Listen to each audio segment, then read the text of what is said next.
There are a lot of conflicting ideas out there about real estate and a lot of misconceptions or myths that I'm going to debunk. The first real estate myth is that you need 20% down payment to buy a house. That's simply not true. There's a lot of different loan options out there that can fit most budgets and most down payment options. There's plenty of options to put down as little as 0%, although not quite as common when you have a VA financing option. There's other great loan options in Maryland that a lot of people aren't super familiar with. If you're in what's considered a rural area, which really is not rural at all, but places like Mount Airy and Carroll County and places that are super popular and are relatively built up as well, the government still has those listed as rural. And for rural areas, you can get a USDA loan. USDA loans being backed by the Department of Agriculture. And the beauty of these loans is you can put 0% down with no mortgage insurance. They're incredibly similar to a VA loan. They offer almost all the same benefits as a VA loan, and their rates are similar to VA loans. So they really are a great option. They do have some restrictions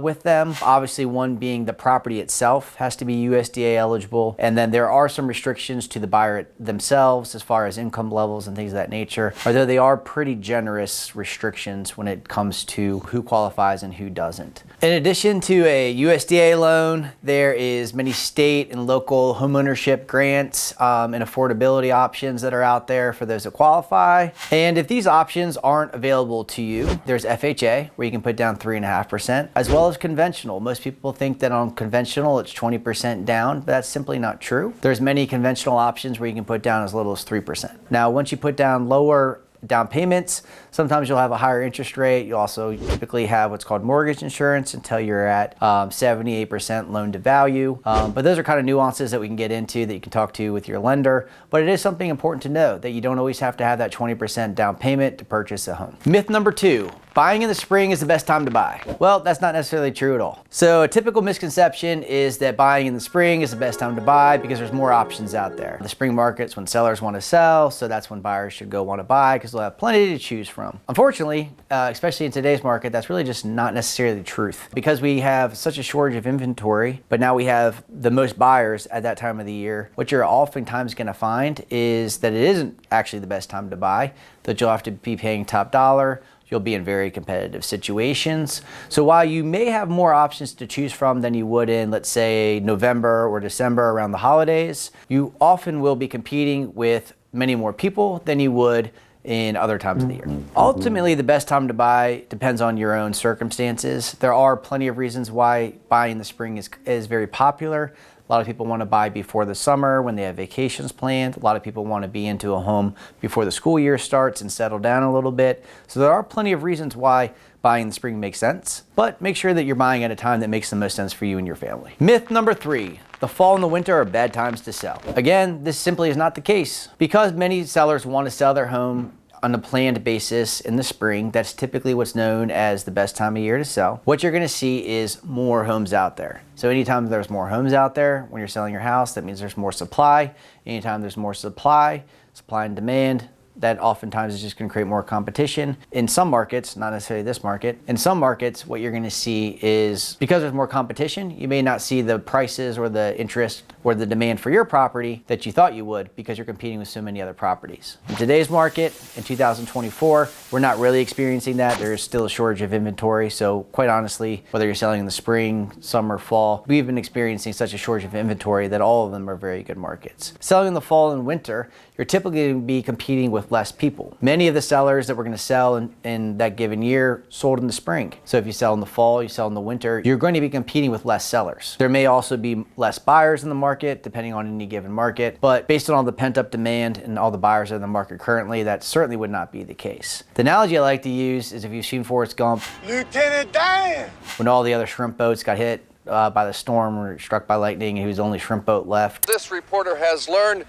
in fact, only one shrimping boat actually survived the storm. It obviously made him a very rich man. Kind of similar concept if you're the only house for sale, if you're the only show in town. It's going to do the same thing for you in your house, is you're going to be the only show in town and kind of have your demands. An important thing to also note is fall and winter often coincide with corporate relocation schedules. So a lot of jobs are being changed in the fall and the winter. That's when open enrollments for most benefits happen. And many fiscal years go into the fall. and then obviously calendar years go into the end of the winter. So this is a time that historically we're seeing lots of jobs open. When jobs open, we're seeing a lot of people move for those jobs historically, and something definitely to consider. When trying to decide when the best time of year is for you to sell, definitely sit down and talk with your realtor and go over different strategies, different plans, and what makes the most sense for your property and your family specifically, because there's certainly many different ways to achieve a great result.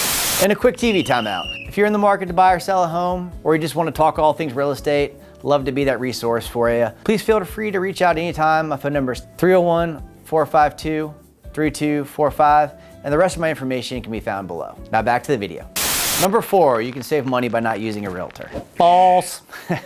Sometimes you'll see a seller think, oh, if I don't use a realtor, I can save 5% or 6% or whatever it is that a realtor is going to charge to sell the house. Unfortunately, that plan typically backfires for that seller. A recent study done by the NAR shows that a for sale by owner or a home sold by the owner without a realtor sold at 81.7% of the value for that neighborhood. So if you have a similar comparable that was sold by a realtor, sold at 100% of value, with the exact same comp in that neighborhood, sold at 81.7% of the same home. So if you're saving 5 or 6%, but you're selling at 18% below what a realtor can sell on average, according to this study, then it's actually going to be costing you 10, 11, 12, 13% or more for any given property without using a realtor. There's going to be situations where you may not have to have a realtor involved, but these numbers and this stat is something definitely to consider. Studies also found that homes sold for sale by owner sat on the market for considerably longer than homes that were sold by a realtor.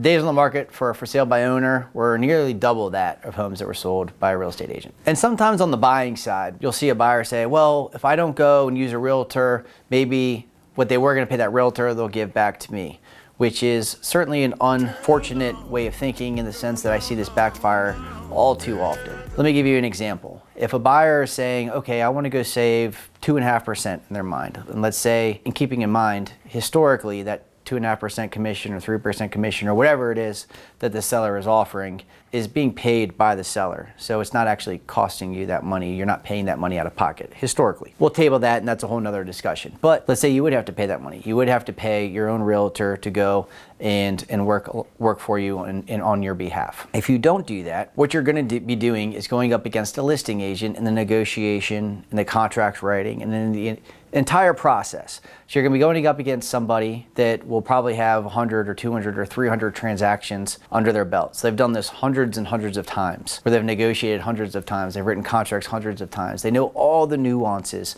of the situation. They know how to get their seller the best deal. They know what to do to make it very favorable for their client, because that's their job as a listing agent, is to do what's right and best for their client only. They have a fiduciary responsibility for the seller and the seller only. You cannot represent both the seller and the buyer in the state of Maryland. So you would be going up against somebody with hundreds and hundreds of times more experience than yourself on your biggest purchase that you're going to make. So being an unrepresented buyer is something that's incredibly risky to do. One, because of what I just mentioned, but two, if you go without an agent, you're also going to be seeing so much less inventory than if you were working with an agent, in the sense that agents will have the ability to get off-market deals. They'll know about houses before they come on.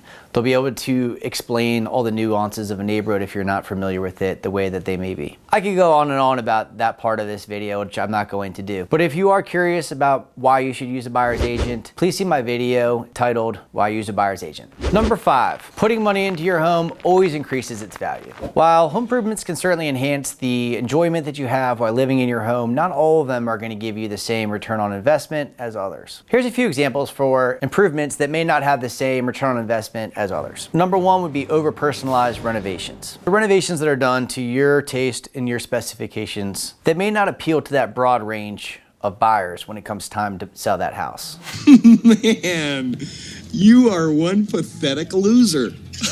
Examples of something like that would be if you're a huge sports fanatic and you are a Pittsburgh Steelers fan, but you're selling it in Ravens territory, and you have all Pittsburgh Steelers colors in the basement. Well, that's not going to appeal to the general broad audience. Things such as a pink bedroom, if you're into that kind of thing. So over personalizing whatever it may be, when it comes time to sell that house, it's probably going to be an additional expense where you're gonna wanna neutralize whatever you did to really customize it to your tastes. Secondly, high-end luxury upgrades. It's important to know your market, know your comps, and know what kind of renovations are being done in your area, especially when it comes time to sell. If you're gonna be doing a renovation where you're importing all the tile and you're spending money that may not be giving you a return based on your clientele. Now, if you're in that luxury bracket, typically you will see returns for things like this, like imported tiles and super high-end appliances and things of that nature. But if you're kind of in a mid-tier bracket in this area, but you're using super high-end luxury finishes, the odds of that giving you the return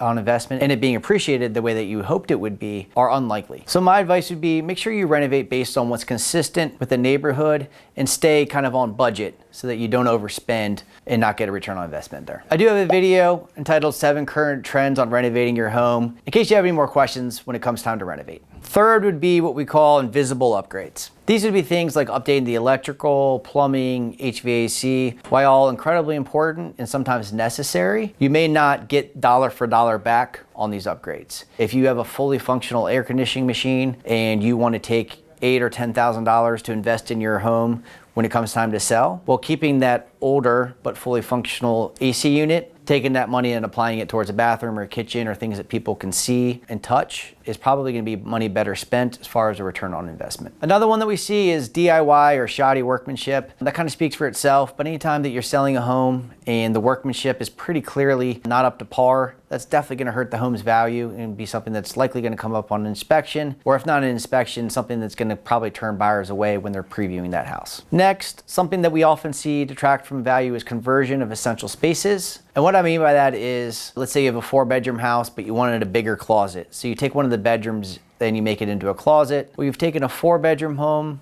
into really a functional 3-bedroom home, and that's definitely going to turn away some buyers as well. That buyer that really needed all 4 bedrooms and didn't need that big closet isn't going to find your house in its current format to be the right fit. So it's just something that you're going to want to take into consideration before altering essential spaces. Another one that's really common that we see would be a garage being turned into a home gym. If you're going to put all kinds of workout equipment and shelving and things that make it so you can't park cars in the garage anymore, that's another one that's probably perfect for you while you're living there. But when it comes time to sell, you're probably going to have to alter it back to its original format if you still want to get top dollar for the home. Landscaping. Landscaping adds a lot of value when done right to a home. It adds curb appeal and is something the buyers just absolutely love. However, landscaping can also work against you when it's too extravagant. If you have these elaborate gardens that look like a lot of work to maintain and probably are a lot of work to maintain, a buyer may walk in there and say, wow, this looks beautiful, but who's going to take care of it? And they may see it as an expense or something that they know that once they move in is actually going to detract from their way of life as far as the amount of time and maintenance that it's going to take for them to take care of it. Just something to consider for those gardeners out there. Before embarking on any renovations, especially if you're thinking about selling, I do really recommend talking to a real estate agent to have them walk you through what they think will be the biggest return on investment and where to put that money so you can really get the best ROI. Thanks so much for watching my video. Be sure to like and subscribe, and I'll see you next time.